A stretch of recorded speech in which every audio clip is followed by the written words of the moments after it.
ہر دور میں ابلیسی طاقتوں نے مسلمانوں کے قلب و نظر سے روح محمدی صلی اللہ علیہ وسلم نکالنے کی کوششیں کی ہیں، لیکن اس ذات کی شان کوئی کیا کم کر سکتا ہے جن کی شان خود اللہ سبحانہ تعالیٰ نے بلند فرمائی اور جن کے بارے میں اعلان فرمایا وَرَفَعْنَا لَكَ ذِكْرَكَ، اے حبیب ہم نے آپ کے لیے آپ کا ذکر بلند کر دیا۔ اور تاریخ گواہ ہے کہ جب بھی آپ صلی اللہ علیہ وسلم کی شان کم کرنے کی کوشش کی گئی تو اس میں اضافہ ہی ہوا ہے۔ عالمی اعداد و شمار بھی اس بات کی گواہی دیتے ہیں کہ جب بھی اہل مغرب نے آپ صلی اللہ علیہ وسلم کی شان میں کوئی جسارت کرنے کی کوشش کی تو غیر مسلموں نے کثرت سے نبی کریم صلی اللہ علیہ وسلم کی سیرت مطہرہ کا مطالعہ کیا، جس کے نتیجہ میں ہزاروں لاکھوں کی تعداد میں لوگوں نے اسلام قبول کیا، جبکہ دوسری جانب گستاخی کرنے والوں کی نسلیں تک مٹ گئیں، کیونکہ اللہ سبحانہ تعالیٰ نے اپنے حبیب صلی اللہ علیہ وسلم سے یہ وعدہ کیا ہے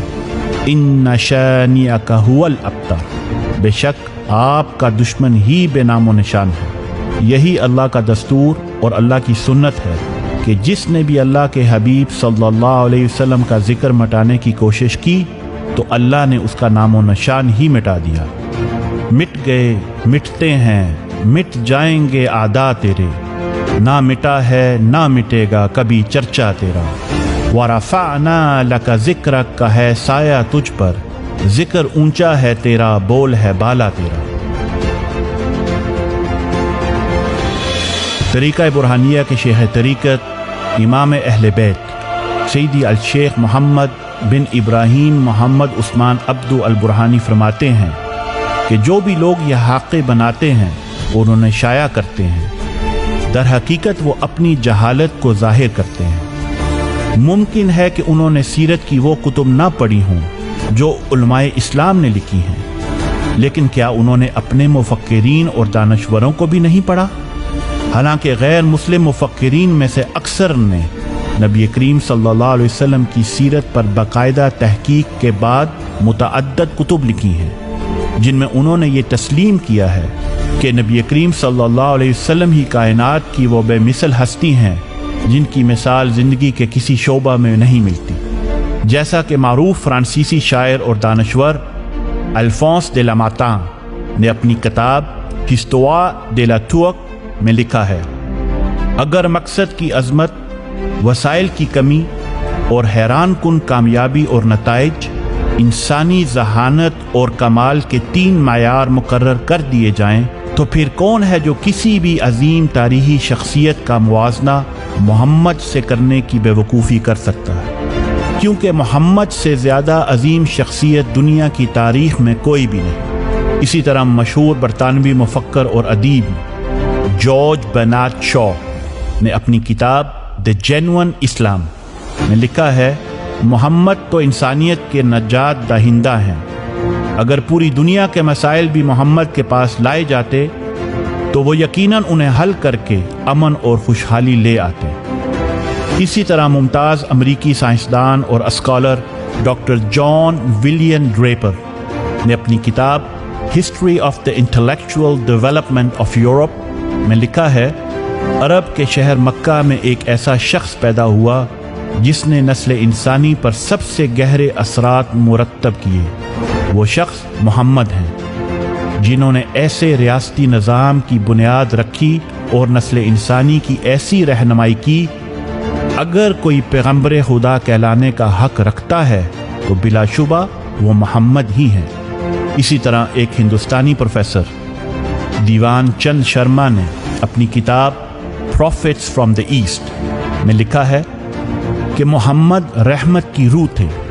جنہوں نے انسانیت پر ایسے ناقابل فراموش اثرات مرتب کیے جو رہتی دنیا تک باقی رہیں گے۔ اسی طرح اور بھی بے شمار غیر مسلم مفکرین اور دانشوروں نے نبی کریم صلی اللہ علیہ وسلم کی شان میں کتابیں لکھی، جن میں R Bosworth Smith, Jules Barthelemy Saint Hilaire, Gustave Le Bon, Thomas Carlyle, Henry Thomas, Dana Lee Thomas,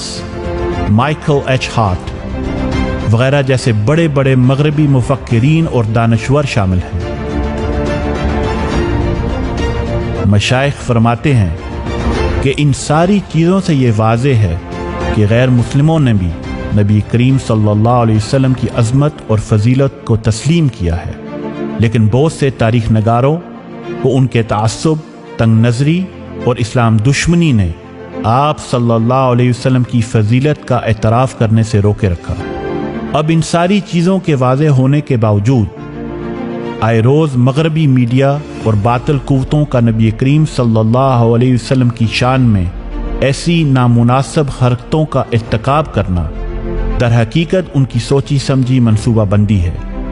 اور اس سازش کے پیچھے ان کا بنیادی مقصد یہ ہے کہ مسلمانوں کی نئی نسل کے دلوں سے نبی کریم صلی اللہ علیہ وسلم کی ذات کی اہمیت کو ختم کیا جائے، اور بار بار اس قسم کے نامناسب خاکے بنا کر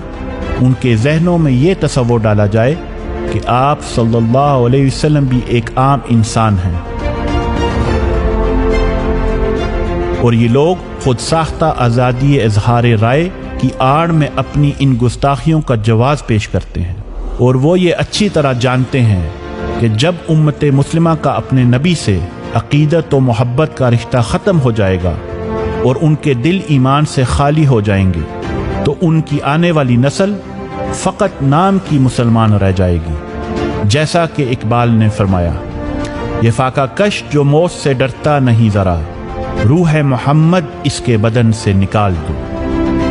اور یہ لوگ مزید یہ چاہتے ہیں کہ مسلمانوں کے جذبات کو ابار کر ان میں انتشار پھیلایا جائے تاکہ مسلم ممالک میں فساد برپا ہو،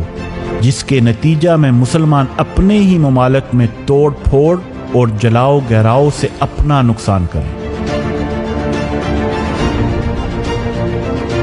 اب سوال یہ ہے کہ ان حالات میں ہمارا رد عمل کیا ہونا چاہیے؟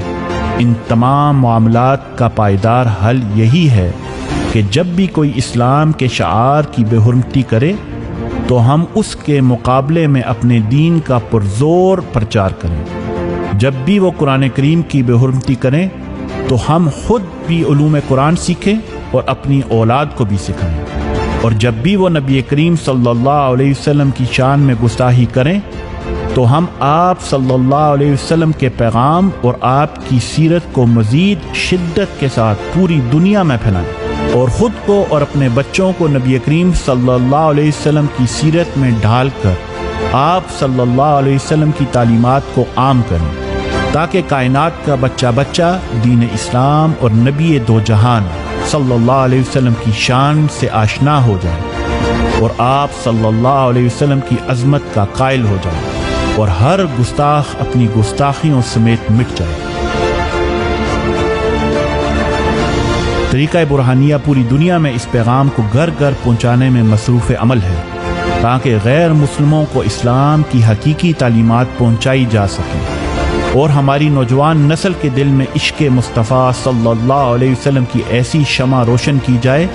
کہ کفر و الحاد کی کوئی بھی آندھی اسے بجھا نہ سکے۔ آئیں آپ بھی اس بابرکت مشن میں ہمارا ساتھ دیں۔